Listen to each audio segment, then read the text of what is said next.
मनोजवम मारुततुल्य वेगम जितेन्द्रियम बुद्धिमतां वरिष्ठम वातात्मजम वानरयुक्त मुख्यम श्री रामदूतम शरणम प्रपद्ये। जय श्री हनुमान। जय श्री राधा कृष्ण। आप सभी का हमारे YouTube चैनल पे बहुत बहुत स्वागत है। आइए आज सुनते हैं हनुमान जयंती की कथा। सबसे पहले तो आप सभी भक्तों को हनुमान जयंती की ढेर सारी शुभकामनाएं। आप सभी के जीवन में हनुमान जी की कृपा से आप सभी को सभी प्रकार के सुख और समृद्धि की प्राप्ति हो। हर वर्ष चैत्र पूर्णिमा तिथि के दिन हनुमान जयंती का त्योहार मनाया जाता है।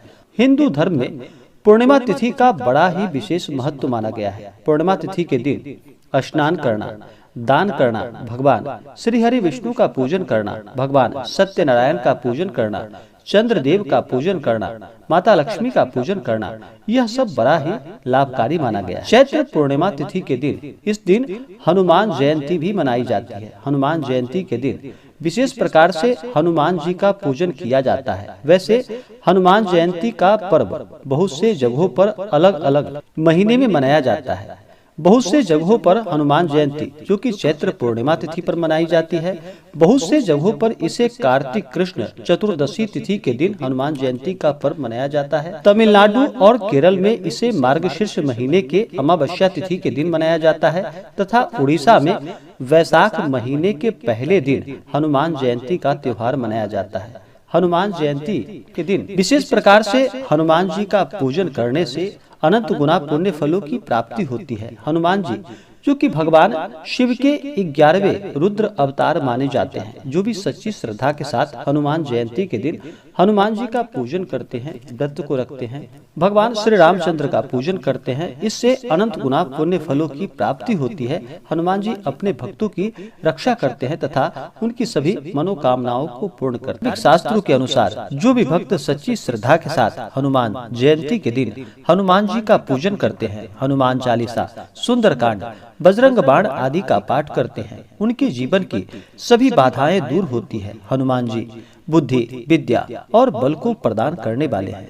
हनुमान जी को बजरंग बली और संकट मोचन हनुमान जी भी कहा जाता है। हनुमान जी की पूजा करने से जीवन में आने वाली सभी संकटों को दूर करने में सफलता प्राप्त होती है। हनुमान जी अष्ट सिद्धि और नौ निधि के दाता माने जाते हैं। हनुमान जी को प्रसन्न करने के लिए हनुमान जी को इस दिन लाल रंग का चोला चढ़ाएं, इन्हें सिंदूर चढ़ाए, हनुमान जी को लाल पुष्प चढ़ाए, फिर अक्षत चंदन हनुमान जी को अर्पित करे, धूप और दीप दिखाए। अनेक प्रकार का नैवेद्य हनुमान जी को अर्पित करने चाहिए। विशेषकर इस दिन हनुमान जी को गुड़, चना, हलवा या बेसन के लड्डू का भोग लगाना चाहिए।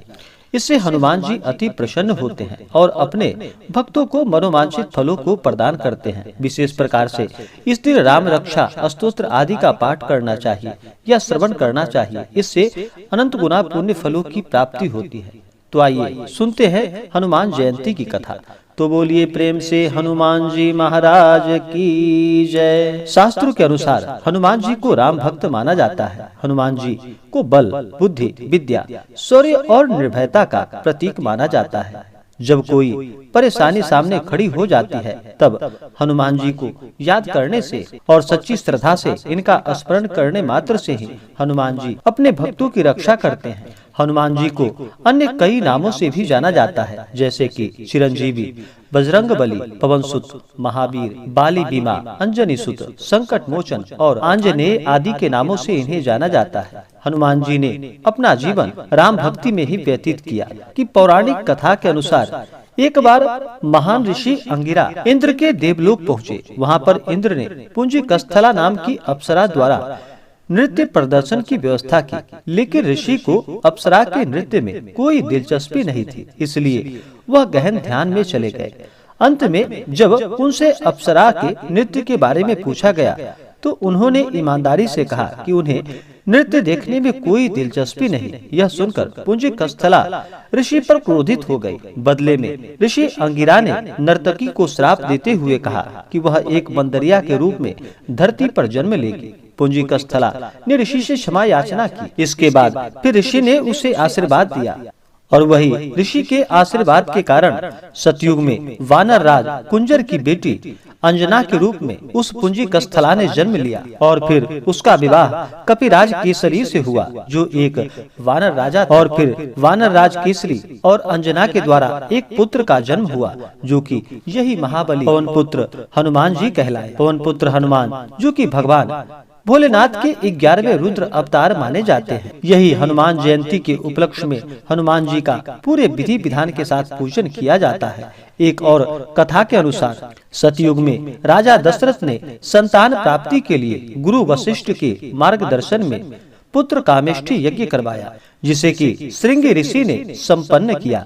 यज्ञ संपन्न होते यज्ञ कुंड से अग्निदेव स्वयं खीर का पात्र लेकर प्रकट हुए और तीनों रानियों को बांट दिया। उसी वक्त रानी कैकेयी के हाथों से एक चील ने खीर छीन ली और मुख में भरकर उड़ गई। चील जब उड़ी तो देवी अंजना के आश्रम से होकर गुजरी और उस वक्त अंजनी ऊपर देख रही थी। अंजनी के मुख में खीर का आंशिक भाग गिर गया और अनायास यह खीर को निगल गई, जिसकी वजह से वह गर्भवती हो गई। और फिर उन्होंने चैत्र मास की पूर्णिमा तिथि को उनके गर्भ से पवन पुत्र हनुमान जी का जन्म हुआ। हनुमान जी ने कई राक्षसों का संहार किया, लंका दहन किया और फिर भगवान श्री राम को रावण पर विजय प्राप्त करने में सहायता प्रदान की और भगवान श्री राम के परम भक्त बने। जो भी सच्ची श्रद्धा के साथ हनुमान जयंती पर हनुमान जी का पूजन करते हैं, व्रत को रखते हैं, कथा श्रवण करते हैं, हनुमान जी की कृपा से उनके सभी दुख और कष्ट दूर हो जाते हैं तथा सुख और समृद्धि की प्राप्ति होती है। हनुमान जी का जन्म चैत्र पूर्णिमा तिथि के दिन माना जाता है। वैसे ही पूर्णिमा तिथि का बड़ा ही विशेष महत्व माना गया है। पूर्णिमा तिथि के दिन गंगा स्नान करना, दान पुण्यों का कार्य करना, इस दिन भगवान श्री हरि विष्णु का पूजन करना, माता लक्ष्मी का पूजन करना, भगवान शिव का पूजन करना, यह सब बड़ा ही लाभकारी माना गया है। पूर्णिमा तिथि के दिन और हनुमान जयंती के दिन विशेष करके कुछ बातों का ध्यान रखना चाहिए। इस दिन शुद्ध और सात्विकता का पालन करना चाहिए। किसी के ऊपर क्रोध नहीं करनी चाहिए। अपने मन में किसी के प्रति ईर्ष्या या द्वेष का भाव नहीं लाना चाहिए। धर्म का आचरण करना चाहिए। जहाँ तक हो सके दान पुण्यों का कार्य करना चाहिए। इस दिन तामसिक वस्तुओं का प्रयोग बिल्कुल भी नहीं करना चाहिए। मांस, मदिरा, लहसुन, प्याज आदि का परित्याग करना चाहिए। धर्म का आचरण करते हुए चैत्र पूर्णिमा तिथि के दिन हनुमान जी के मंत्रों का जप करना चाहिए। ओम हंग हनुमते नमः या श्री हनुमते नमः, इन मंत्रों का जप करना चाहिए। इससे हनुमान जी अति प्रसन्न होते हैं। हनुमान जी का पूजन करते समय श्री राम, सीताराम आदि का उच्चारण करते रहना चाहिए। इससे हनुमान जी अति प्रसन्न होते हैं, क्योंकि हनुमान जी जो भी भक्त सच्ची श्रद्धा के साथ भगवान श्री राम का नाम लेते हैं, उनके ऊपर भी हनुमान जी प्रसन्न हो जाते हैं और उनकी सदैव रक्षा करते हैं। तो हनुमान जयंती के उपलक्ष्य में श्री राम का नाम अवश्य ही स्मरण करते रहना चाहिए। जहाँ तक हो सके धर्म का आचरण करते हुए पूरे विधि विधान के साथ इस दिन हनुमान जी का पूजन करना चाहिए। इससे हनुमान जी अति प्रसन्न होते हैं और अपने भक्तों को मनोवांछित फलों को प्रदान करते हैं। तो आशा करता हूँ कि यह जानकारी आपको अच्छा लगा हो।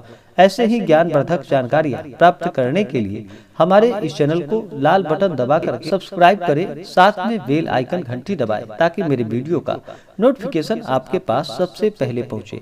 वीडियो को लाइक और अपने मित्रों तथा दोस्तों के साथ शेयर करें।